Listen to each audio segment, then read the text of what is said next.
You're listening to Radio Maria, a Christian voice in your home. We now present our program, Jesus, the Promised Messiah of Judaism, with your host, Roy Showman.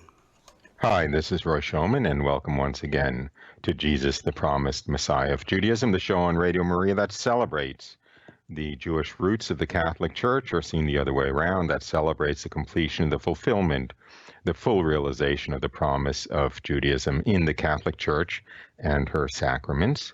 And of course, this is the time of year that celebrates the full realization of the promise of Judaism in an additional way, extra special way, because of course this is a time of year with Christmas when the promise of Judaism, that was to have the Messiah come, the Jewish Messiah come, the Messiah who had been prayed for and longed for and sought by the Jewish people for about 2,000 years, come in order to reestablish establish a new relationship, reestablish the original relationship between God and mankind for all the world, and in fact establish a far superior relationship between God and mankind for the whole world, and even was present with Adam and Eve.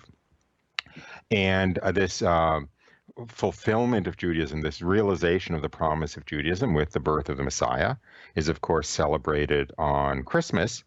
But today is essentially the Feast of the Epiphany. The Feast of the Epiphany occurs on January 6th, 12 days after Christmas. It's in fact, the song, The 12 Days of Christmas. It's the reason why Christmas has 12 days is because the bookend kind of closing Christmas is the Epiphany. Of course, nowadays in the United States, Epiphany has been moved to a nearby Sunday, so tomorrow. But in fact, a Vigil Mass today is already going to be also an Epiphany Mass.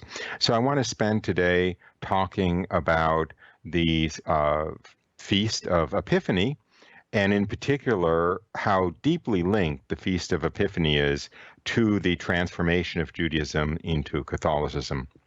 Now, the reason why Epiphany is particularly relevant to this program is because if you think about it, Christmas was the revelation of the Jewish Messiah, you could say, to his own people, to the Jews. Because, of course, when he was born in Bethlehem, everyone around him, he was born in the heart of the Jewish nation. He was born in the city of David, right? And David is the founder of the Jewish nation, not of the Jewish people, but of the Jewish nation. And of course, he was born among Jews, to Jews, and the people who came to worship at his crib, the shepherds, were his own people, were Jews. And then at Epiphany, it was his revelation to the Gentiles, so to speak, because the three magi, the three kings who came from distant lands, were not Jews. And it was the revelation of the coming of the Messiah, of God as man, to the rest of the world, to the nations, to the non-Jewish world. So it is actually, Epiphany is in some sense, it is the I begin the show by talking about the fulfillment of Judaism in the Catholic Church. Epiphany is kind of, you could think of as almost that moment when the promise of Judaism exploded outwards into the non-Jewish world. Now, the Feast of Epiphany, we think of in the context of celebrating the visit of the three kings, which there is no reason not to think happened on the 12th day after Christmas. But in Catholic tradition, and even more so in the Eastern Orthodox tradition, three events are celebrated as having occurred on the same day, only on different years. Those three events are the visit of the three kings to the infant Jesus in Bethlehem, the baptism of Jesus in the Jordan by John the Baptist, and the miracle at the wedding feast of Cana, Jesus' first public miracle, when he turned the water into wine. And in Catholic tradition, all three events happened on the same day. And in the Eastern Church, actually, all three events are celebrated on the same day, on the 12th day after Christmas, on Epiphany.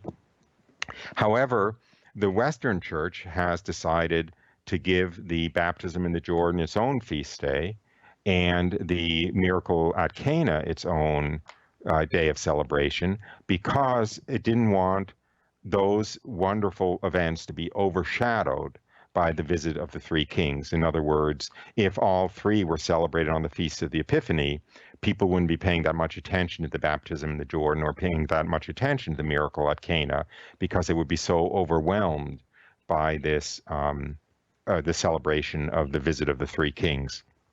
So the Western Church over time separated out the days of celebration without stopping to believe, in other words, without changing the belief that they actually all happened on the same date in different years.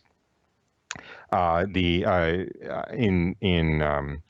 fair to Catholic tradition, the date of the wedding feast at Cana is not held as known for certain on the same level that the visit of the three kings and the baptism in the Jordan in the ancient church were held as known for certain as happening on the same day, on the 12th day after Christmas.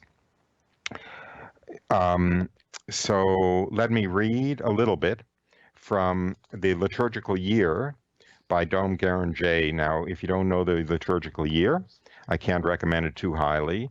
It is I don't know what it is, about a 20-volume set of books that were put together by a Benedictine monk, I believe, certainly in the first part of the 20th century, 1920s or 30s, I believe. And it goes through basically every day of the liturgical year with historical exposition, with pious meditation, with the Mass texts, obviously the pre-Vatican II Mass texts for the year.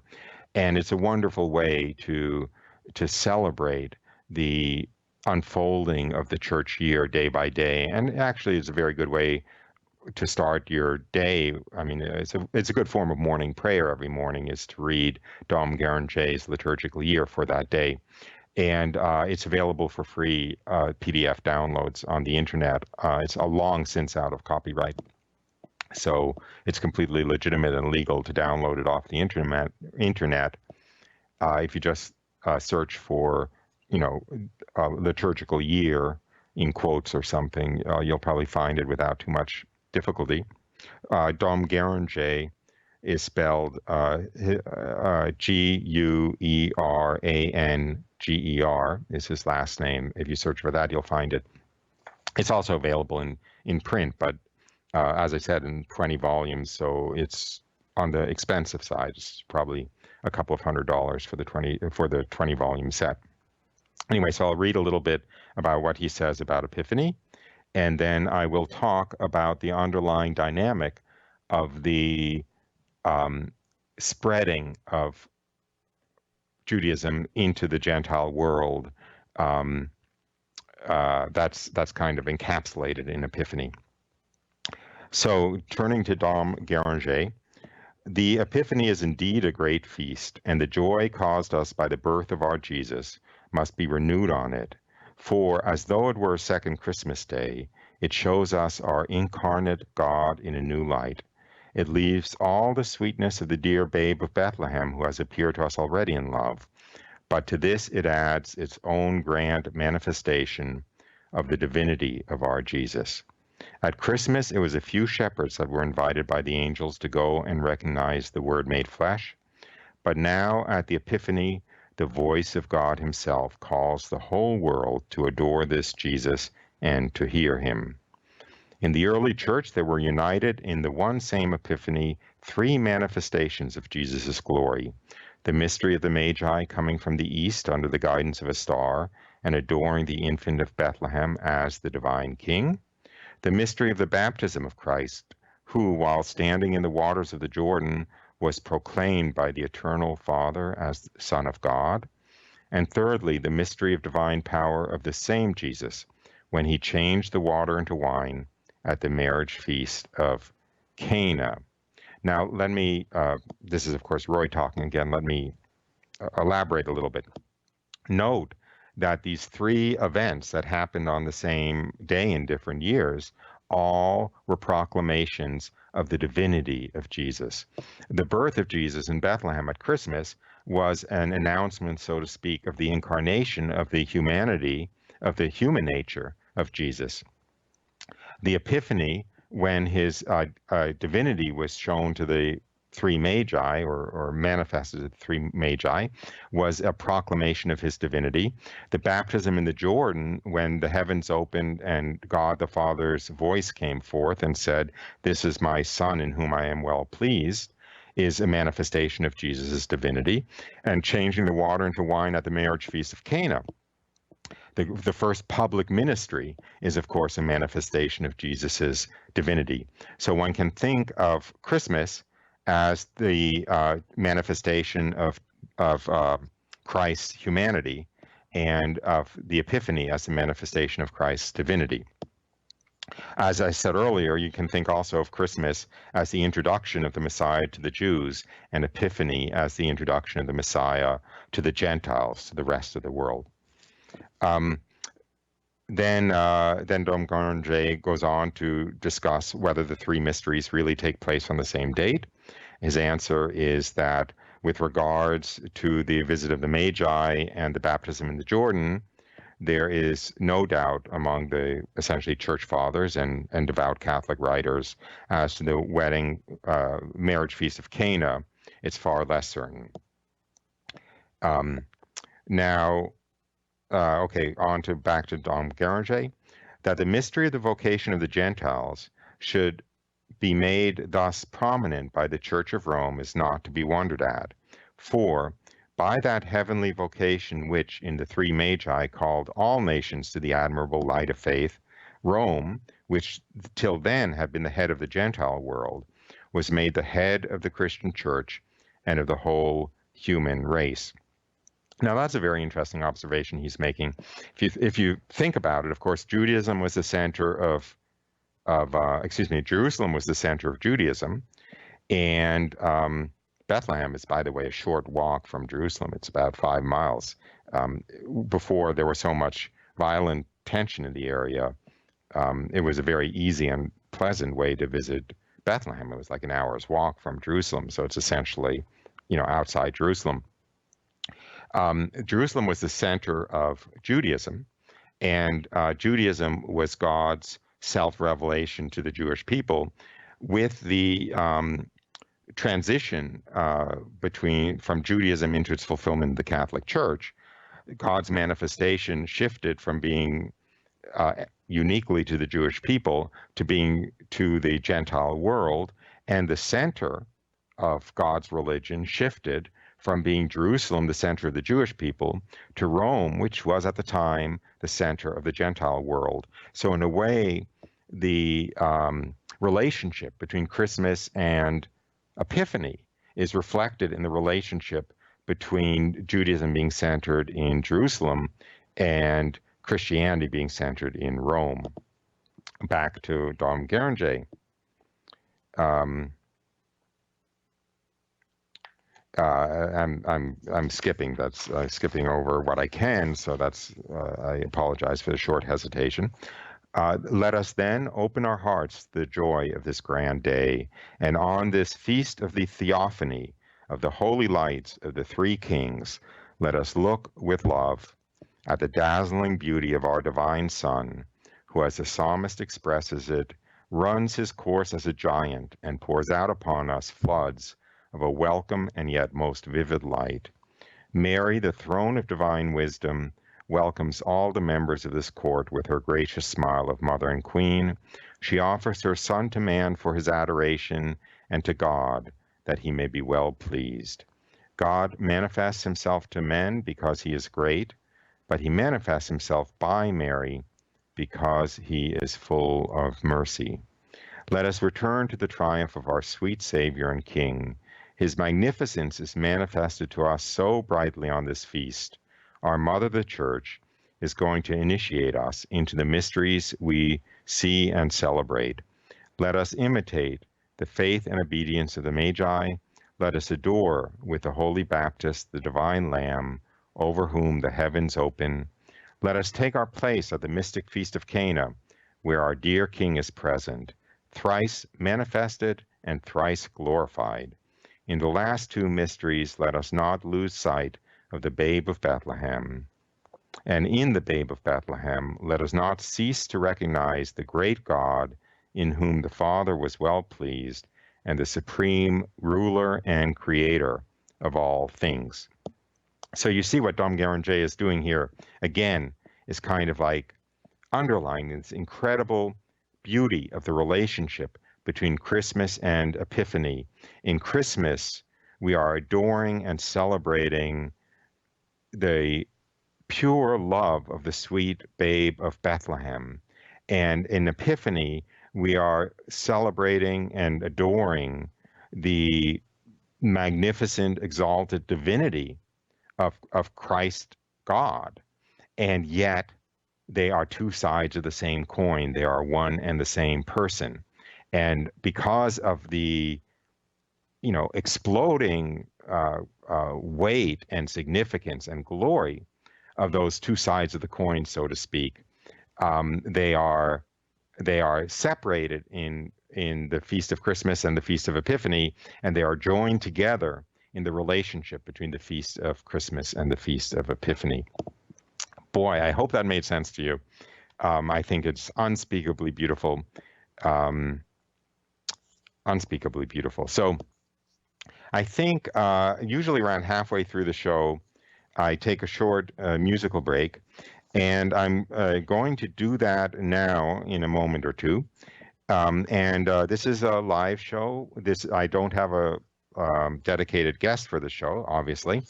So it's a good time, a good show on which to call in if anyone wishes to call in with a question or a comment. The number here is 866-333-6279 or 866-333-MARY, M-A-R-Y.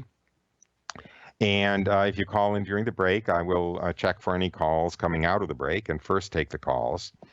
And if there aren't any calls or after the calls, I'll go back to this discussion talking about this relationship between God's initial revelation of himself through Judaism to the Jewish people in order to explode that revelation to the whole world through Christ and his revelation to the rest of the world, to the Gentiles, to all the nations of the world, and how that transformation, how that kind of a relationship between those two things, the restricted revelation initially to the Jews, and then the universal revelation to the rest of the world, is already foreshadowed in many of the stories of the Old Testament, and is also underlies many of the parables of Jesus. So that's what I'll talk about in the second half of the show. With that, let's turn to our short musical break, and I'll be back in a few moments. And again, the number here, if you wish to call in, is 866-333-6279 or 866-333-MARY, M-A-R-Y. And with that, I'll be back in a few moments.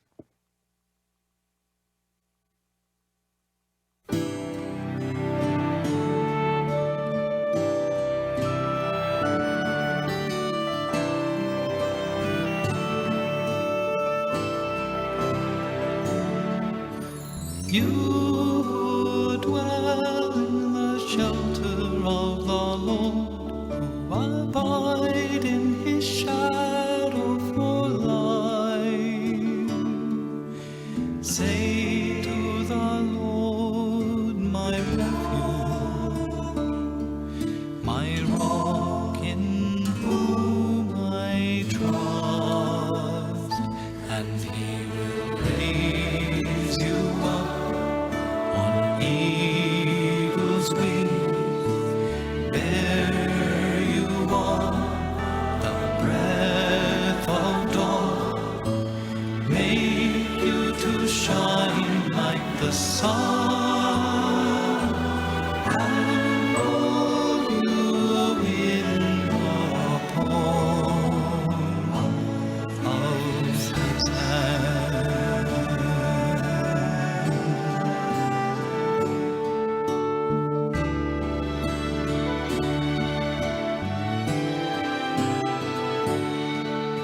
snare of the fowler will never capture you, and the famine will bring you no fear.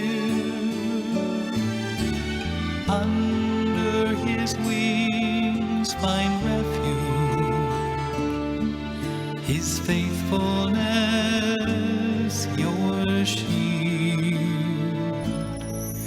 You need not fear the terror of the night, nor the arrow that flies by day.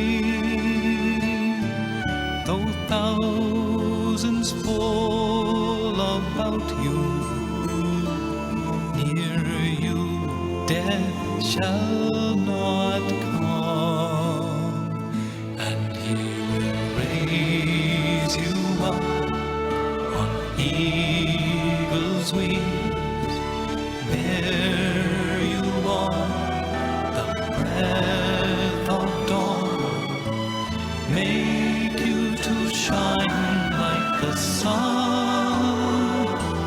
and hold you in the palm of his hand, and hold you in the palm of his hand. You're listening to Radio Maria, a Christian voice in your home. We now return to our program, Jesus, the Promised Messiah of Judaism, with your host, Roy Showman. Hi, welcome back. We've been talking the show about Epiphany and the way that Epiphany celebrates the revelation of God as man to the non-Jewish world, to the Gentile world, symbolized by the three kings, by the revelation of Jesus' divinity to three kings. And therefore, it is kind of a springboard to a consideration of the relationship between God's revelation of himself through Jesus, as the Jewish Messiah, first to the Jews and then to the rest of the world. Again, if anyone wishes to call in with a question or a comment, the number here is 866-333-6279 or 866-333-MARY. But with that, until somebody does call, I will go on with this line of discussion. And in order to introduce it, I'm going to be reading a couple of passages from my book, Salvation is from the Jews, The Role of Judaism in Salvation History from Abraham to the Second Coming. And I will be reading a section that in the book is called Jews and Gentiles in the Early Church, which kind of talks about this contrast between Jesus first coming to the Jews and then coming to the rest of the world, to the Gentiles. Gentile, by the way, in this context simply means basically the Jewish people are, of course, a religion. Judaism is a religion, but the Jewish people are an ethnic group. In principle, they're descendants of one patriarch of Abraham through his son Isaac. They're an ethnicity, an ethnic group, and Gentiles is simply every other ethnic group. It's every human being who's not a member of that ethnic group. In fact, Gentiles, the underlying Hebrew word that ends up being translated as Gentiles is actually just means nations. It's just every other nation. It's every other tribe besides the Jews. So I just wanted to define my terms, I guess. But so here's the text, and then I'll talk off the text. At its inception, the church was entirely Jewish.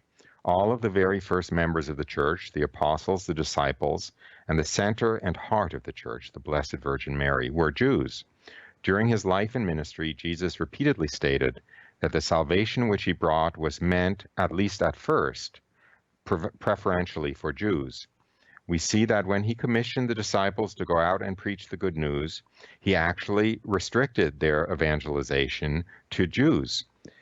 In Matthew 10, Jesus says, well, I'll just read the passage, these 12 apostles, 12 disciples, Jesus sent out, charging them Go nowhere among the Gentiles, and enter no town of the Samaritans, but go rather to the lost sheep of the house of Israel, and preach as you go, saying, the kingdom of heaven is at hand. So you see that when Jesus initially sent out his disciples, he sent them out with the instructions not to go to anyone who wasn't Jewish. There are also a couple of cases in the New Testament where non-Jews tried to approach Jesus, and Jesus rejected them on the basis that they weren't Jews. Matthew 15, the passage is, Jesus went away from there and withdrew to the district of Tyre and Sidon, and a Canaanite woman from that region came out and cried, have mercy on me, O Lord, Son of David. My daughter is severely possessed by a demon. But he did not answer her a word. And his disciples came and begged him. And Jesus answered, I was sent only to the lost sheep of the house of Israel. Now, I'm going to interrupt myself here. Jesus is setting something up. He's not really rejecting the Gentiles. He's pointing out that he first came to the house of Israel, and he was essentially rejected by the Jews. And when he was rejected by the Jews, he went to the Gentiles, not because he wasn't planning to go to the Gentiles, and not because the Gentiles weren't equally important to him, but because it was such a significant thing that his own people rejected him. And the fact that his own people rejected him, of course, colored the rest of salvation history, the Jews' rejection of Jesus. And it was kind of underlined by this progression of him first coming to the Jews and kind of waiting to be rejected by them before going to the Gentiles. Remember that the very beginning of the Gospel of St. John, in John 1, verse 11, St. John says, he came unto his own, and his own received him not. The fact that Jesus came unto his own, that's the Jewish people, and they rejected him is kind of at the center of the narrative of the unfolding of salvation history. And so this is reflected in his behavior in the Gospels and his first restricting his mission to the Jews, and only in the face of their rejection of him, extending it to the Gentiles. And in fact, the continuation of this very same parable, or story actually, that I've been reading is a image of that. So anyway, as I said, Jesus' first response to this Canaanite woman was, I was sent only to the lost sheep of the house of Israel. I will continue with the story. But she came and knelt before him, saying, Lord, help me. And he answered, it is not fair to take the bread that belongs to the children and throw to the dogs. She said, yes, Lord, but even the dogs eat the crumbs that fall from their master's table. Then Jesus answered her, O woman, great is your faith.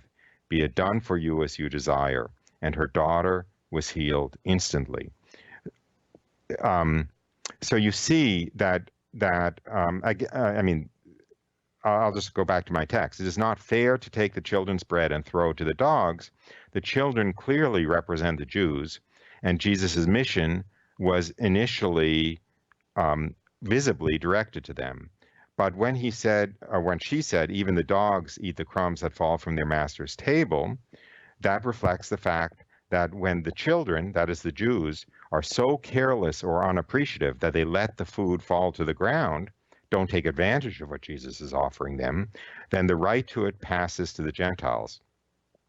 This theology was also explicitly stated by St. Paul, quote, the gospel is the power of God for salvation to everyone who has faith, to the Jew first and also to the Greek, shows that the Jews were the initial target of Jesus' mission. And then a quote from Romans 11, quote, the Jews' rejection of the gospel means the reconciliation of the world. That is, that the reconciliation of the world, that is the inclusion of the Gentiles into the new covenant, has come about as a result of the Jews' rejection of Jesus. Now, I'm going to interject here. This can sound harsher than the underlying reality, because it isn't that Jesus' plan was only to come to the Jews, and only because the Jews rejected him did he go to the Gentiles. That would be absurd.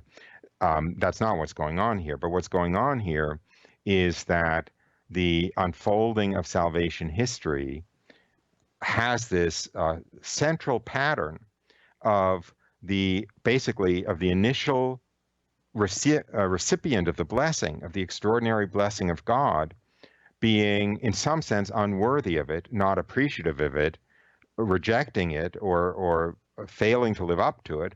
And as a result, that extraordinary special blessing is extended to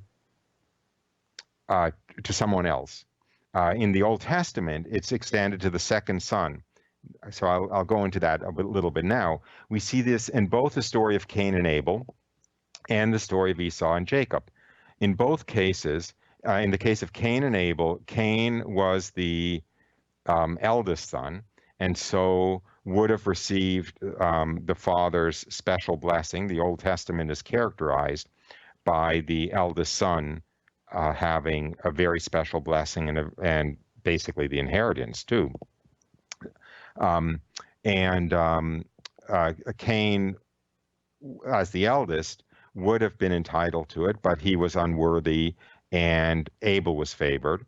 And the most dramatic example is the case of Esau and Jacob, Isaac's sons, because Esau was the eldest, and Isaac was on his deathbed and was going to give this special blessing to the eldest son, to Esau, but Esau was unworthy of it.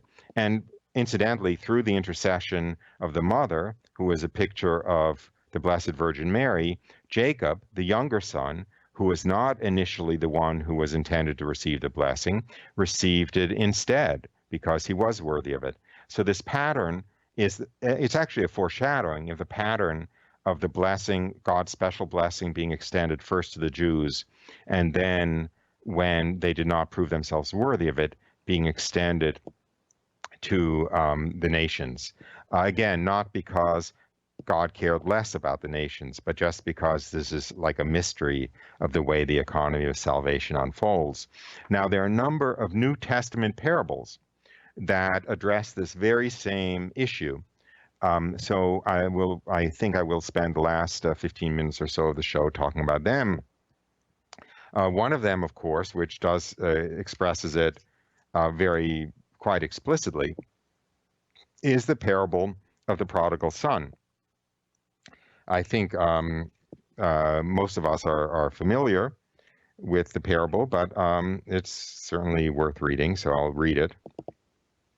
And I mean, all of these parables have multiple meanings. I'm not saying that the sequence of salvation history of salvation first being extended to the Jews and then being passed on to the Gentiles as a result of the Jews' refusal of it or unworthiness of it is the only or even the primary meaning of these parables, but it certainly is reflected in these parables.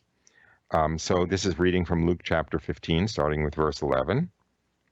Jesus said, quote, "There was a man who had 2 sons, and the younger of them said to his father, 'Father, give me the share of property that falls to me.' And so the father divided his living between them. Not many days later, the younger son gathered all he had and took his journey into a far country, and there he squandered his property in loose living. And when he had spent everything, a great famine arose in that country, and he began to be in want. So he went and joined himself to one of the citizens of that country, who sent him into the fields to feed swine. And he would gladly have fed on the pods that the swine ate, but no one gave him anything. But when he came to himself, he said, 'How many of my father's hired servants have bread enough and to spare, but I perish here with hunger? I will arise and go to my father, and I will say to him, Father, I have sinned against heaven and before you. I am no longer worthy to be called your son. Treat me as one of your hired servants.' And he arose and came to his father. But while he was yet at a distance, his father saw him and had compassion, and ran and embraced him and kissed him. And the son said to him, Father, I have sinned against heaven and before you. I am no longer worthy to be called your son. But the father said to his servants, Bring quickly the best robe and put it on him, and put a ring on his hand and shoes on his feet, and bring the fatted calf and kill it, and let us eat and make merry, for this is my son that was dead and is now alive again. He was lost and is found. And they began to make merry. Now his elder son was in the field, and he came and drew near the house and heard the music and dancing. And he called one of the servants and asked what this meant. And he said to him, Your brother has come home, and your father has killed the fatted calf, because he has received him safe and sound. But the elder son was angry and refused to go in. His father came out and entreated him, but he answered his father, Lo, these many years I have served you, and I never disobeyed your command. Yet you never gave me a kid that I might make merry with my friends. But when this son of yours came, who has devoured your living with harlots, you killed for him the fatted calf. And he said to him, Son, you are always with me, and all that is mine is yours. It was fitting to make merry and be glad, for this your brother was dead and is alive. He was lost and is found. Now, this is a perfect picture of the relationship between the Jews and the Gentiles, and there are many details in this story that make it quite clear that this is one of the meanings of the parable. Now, the elder son represents the Jews, the first ones to receive God's blessing, the ones who received God's blessing by their primogeniture, so to speak, by their being the eldest son, by being the first chosen, the firstborn, so to speak, just like Esau versus Jacob and so forth. Excuse me, I'm going to have to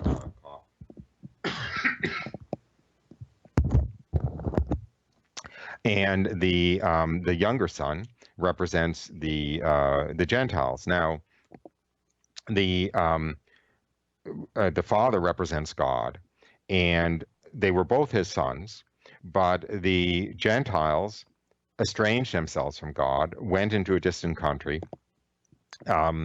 did not live in God's house, so to speak. And this is shown in this parable by the fact that the younger son went to a distant country, and what did he do there? He fed swine. Now, of course, swine, pigs are the emblem of what is not kosher. They're the emblem of what the Gentiles participate in and the Jews don't participate in. They're absolutely the symbol of all that is unclean from a Jewish perspective, but embraced by the Gentiles. And so the younger son went to this foreign country, estranged himself from God, left God's house, so to speak, left the Father's house, and ended up feeding swine, being in this emblematic Gentile situation, so to speak. In the poverty of that situation, he saw the error of his ways and went back to the Father's house, reapproached God, but he reapproached God, and this is very significant, not from the position of saying, I'm your son, remember I'm your son, and therefore I'm in want, even though I squandered my inheritance, you owe me, you owe it to me to take me back in, you owe it to me to restore my sonship or whatever. That's not what he said, right? He said, I'm not worthy to be called your son, but let me at least be one of your servants. So he threw himself on the mercy of his father, seeing that he wasn't entitled to anything. The elder son, who represents the Jews, had the opposite attitude, right? He was totally entitled to everything, and he resented the generosity of his father in receiving back his younger son. This doesn't speak well of the Jews, but it is a picture of the Jews as the elder son who felt entitled and did not recognize the gift that they were getting from their father, the gift that they were getting from God, because they felt they were entitled to it. Now, this is this dynamic of the Jews having first been in relationship with God and feeling entitled to that relationship, while the Gentiles were out of relationship to God and therefore were full of gratitude for the sovereign mercy of God when they entered into relationship with him, is exactly the reason why in the unfolding of divine providence, God arranged that the Jews should, these words like arranged are dangerous, but God had it happen that the Jews should reject him so that just as the Gentiles came from a state of disobedience to God into relationship with God when they entered the church, the Jews, when they came into relationship with God, had to come into relationship with God from a state of disobedience so that they would appreciate it as a sovereign gift of God and not feel like they were entitled to it like the elder son did in the parable of the prodigal son.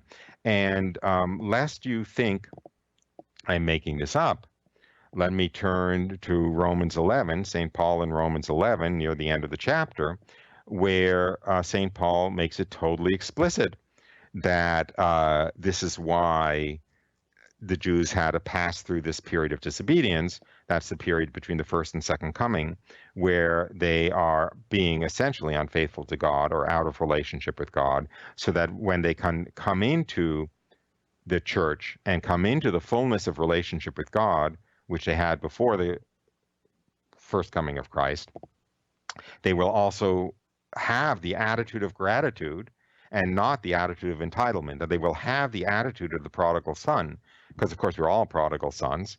They'll have the attitude of the prodigal son and not the attitude of the elder son. So let me turn to that passage in Romans 11, starting with verse 25.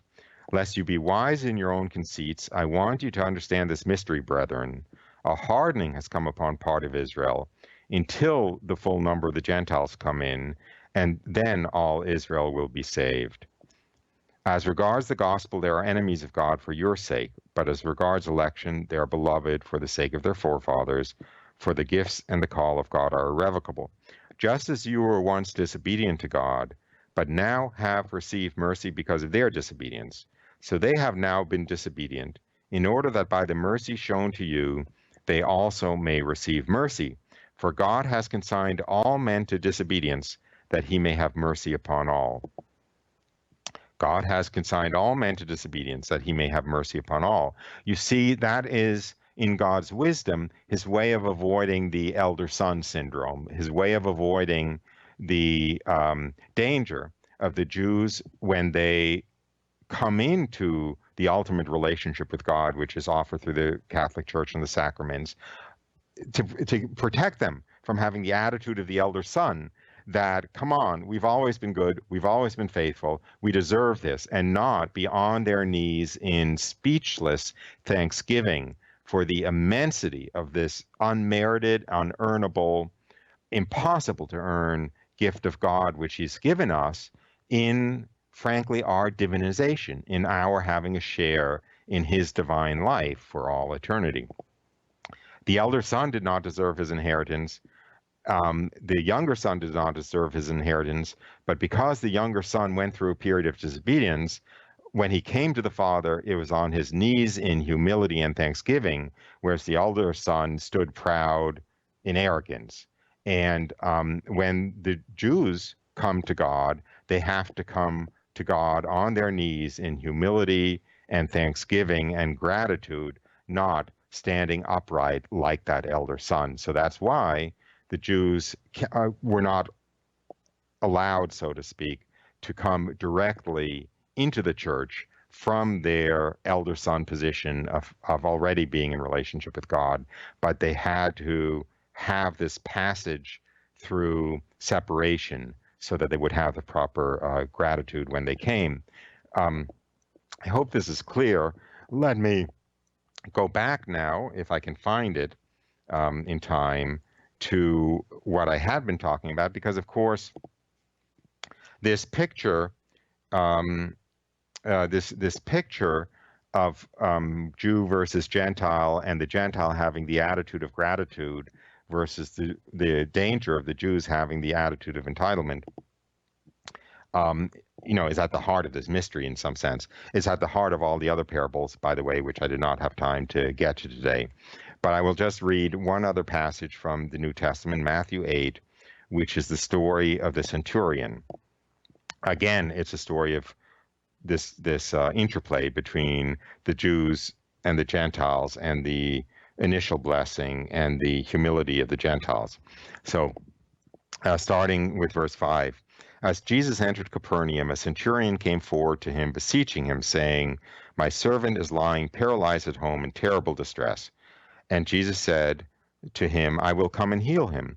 But the centurion answered, "Lord, I am not worthy to have you come under my roof, but only say the word, and my servant will be healed. For I am a man under authority with soldiers under me, and I say to one, 'Go,' and he goes, and to another, 'Come,' and he comes, and to my slave, 'Do this,' and he does it." When Jesus heard him, he marveled, and said to those who followed him, "Truly I say to you, not even in Israel have I found such faith. I tell you, many will come from east and west, and sit at table with Abraham, Isaac, and Jacob in the kingdom of heaven, while the sons of the kingdom will be thrown into the outer darkness. There men will weep and gnash their teeth." Now, of course, many will come from east and west and sit at table with Abraham, Isaac, and Jacob in the kingdom of heaven. The first of those, in some sense, we saw today, Epiphany, the three magi, the three kings who came from east and west and sat at the table, so to speak, with Abraham, Isaac, and Jacob, while many of the Jews who were in Bethlehem then, in Jerusalem when Jesus entered, and they, lined the Mount of Olives saying, "Hosanna to the Son of David," and then rejected him, 3 days later, 4 days later. And the words of the centurion, of this non-Jew, who basically did not think he was entitled to the grace that came through Jesus, but threw himself on his knees and in humility begged it as a sovereign act of the mercy of God, that his words are said at every Mass for the last 2,000 years. Domine non sum dignus id enter subtectum meam, sed tantum te verbo et senabatur anima mea. Lord, I am not worthy to receive you under my roof, but only say the word, and my soul shall be healed. So that is the picture. In some sense, that's a picture of today. That's a picture of Epiphany. That's a picture of the blessing that originally came to the Jews on Christmas, but then on Epiphany was spread throughout the Gentile world.